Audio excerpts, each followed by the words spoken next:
Hi, and welcome back to the series, Was This God's Idea?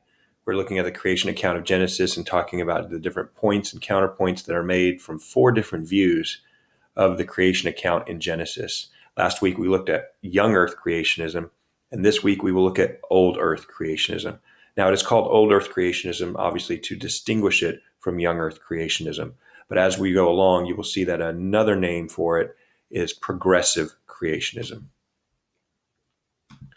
So let's start with just the general stance, the position to lay the foundation. And again, old earth or progressive creationism is really the view that is promoted by Hugh Ross and Reasons to Believe. That organization is probably one of the most prominent, well-known advocates of this position. And their stance, as they describe it, is this: Scripture and natural history further reveal that God introduced life and then brought forth a sequence of increasingly diverse and complex life forms. So already we see a distinction with young earth creationism because of the order of complexity being increasing as we go along, each playing a vital role in preparing for the existence and redemption of a countless number of humans. The formation of our galaxy cluster, galaxy, planetary system, planet, and variety of life forms is called progressive in that each successive creative act prepares for the next, leading toward a more diverse, complex, and advanced life, up to the creation of humans. So let's make a distinction between old earth and young earth creationism. There are some points of agreement to begin with.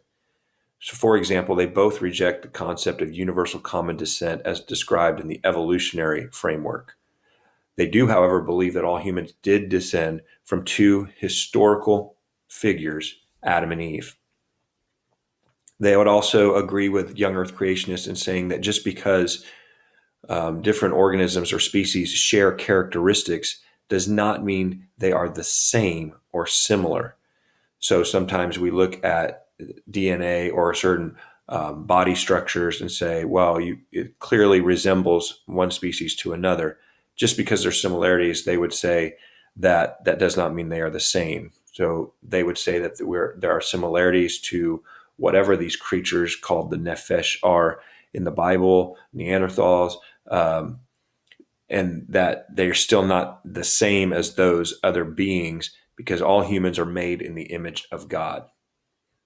They would also agree in the sense that they affirm the use of the word kinds being different from our taxonomic structures that we have today for how we categorize organisms and living things and animals.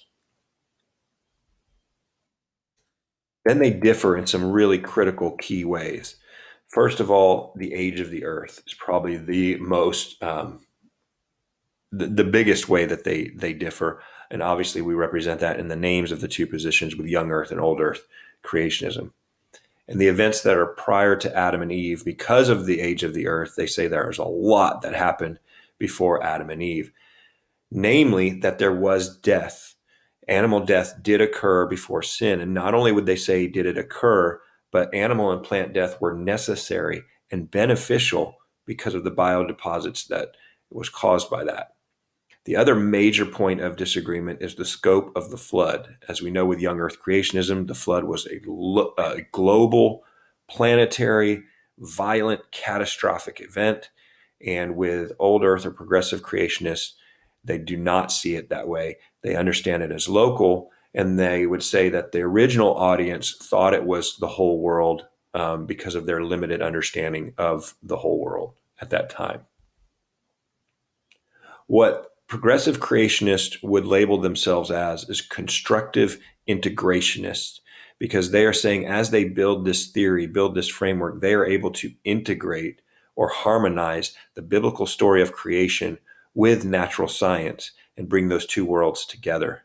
They do want to make a distinction from deism, this idea that God just kind of winds everything up and lets it go, because they do believe that God sustains creation and nature in an ongoing manner. So they would claim that the universe began as a transcendent event, and they would want us to understand there's three different types of miracles.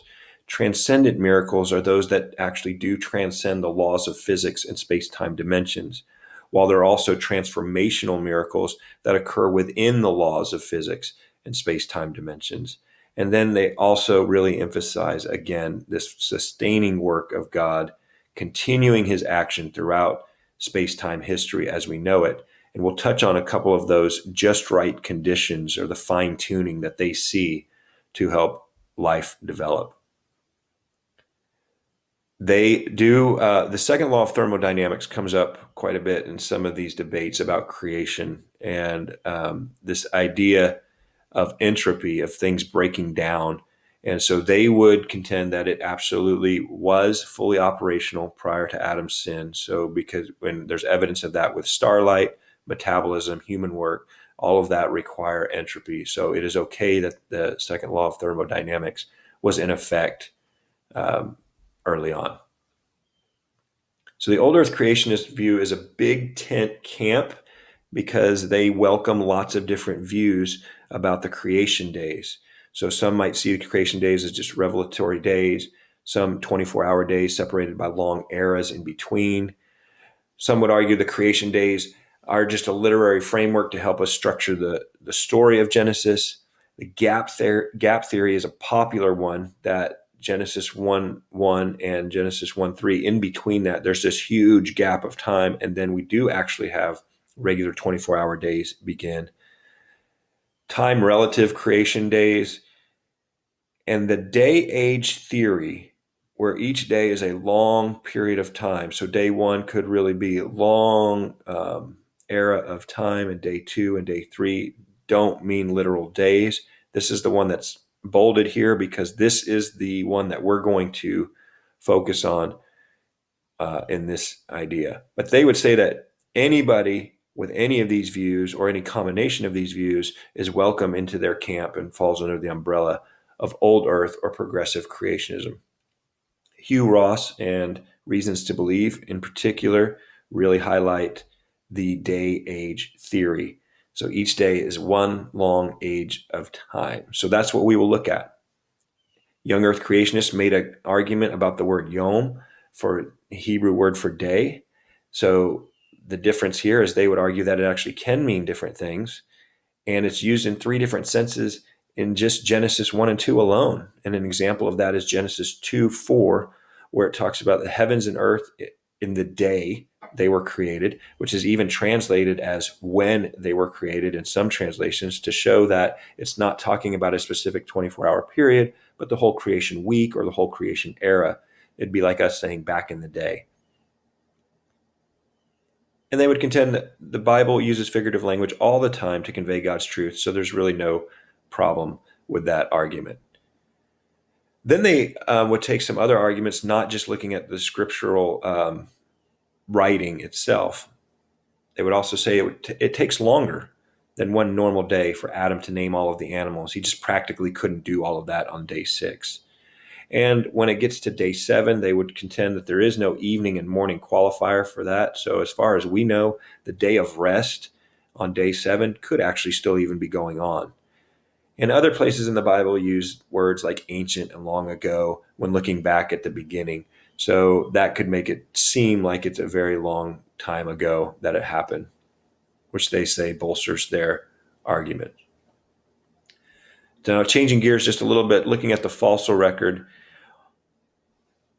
they're going to say that the fossil record suggests that natural processes often lead to mass extinction. So you see species extinction or wiping out of a species along the way as you go. 40 to 95%, which I know is a broad range, of Earth's species were suddenly driven to extinction, and mass extinction and mass speciation occur in a semi-regular period of about 30 million years. New life forms replace old life forms, and they are more efficient at removing greenhouse gases from the atmosphere, which is necessary for our survival since the sun is brightened by 20 to 25%. All of this, they would say, is evidence of the Creator. So to quote Hugh Ross, he says, nothing less than active, repeated interventions by a supernatural creator could ensure all the just right things that have to happen to keep Earth's atmospheric chemistry and surface temperatures optimal for life throughout the past 3.8 billion years. So this is where they really differ from next week's view of the evolutionary creationism in saying that the processes, the natural processes of evolution, cannot explain what we see and observe. So they argue that there's 4,300 known mineral species in the Earth's crust, which shows God's diversity and creativity, and that there's levels of vital poisons are just right for advanced life. And those are just some of the examples there listed.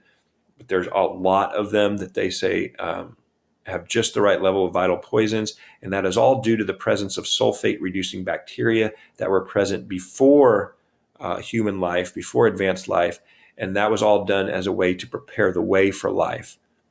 So that seems to them to indicate purposeful and creative planning for life and all of this preparation work that was done by a supreme being.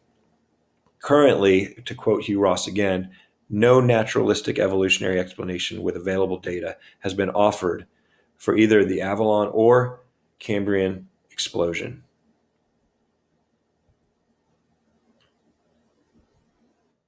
Sorry about that. So, again, continuing with this theme of the supernatural intervention. So, again, they say that the Bible uses the word kind, and that shows limitations of the natural process of evolution with different forms of animals. So, going into Leviticus, they talk about different kinds of animals, lower animals and higher animals. And they would say that the limits of natural process evolution with lower animals is at the genus level. And with higher animals, that would include us, is at the species level. Um, and so we don't see this evolution of another species turning into us, turning into humans. Part of the evolution argument a lot of times falls with this idea that we have vestigial organs, or we have parts of us that are no longer functioning. They are functionless. And so they contend that going into the Human Genome Project, the assumption was that 98%, it's 98% functionless. And what they found was that it was actually at least 80% functional. So showing that all of those things are still needed.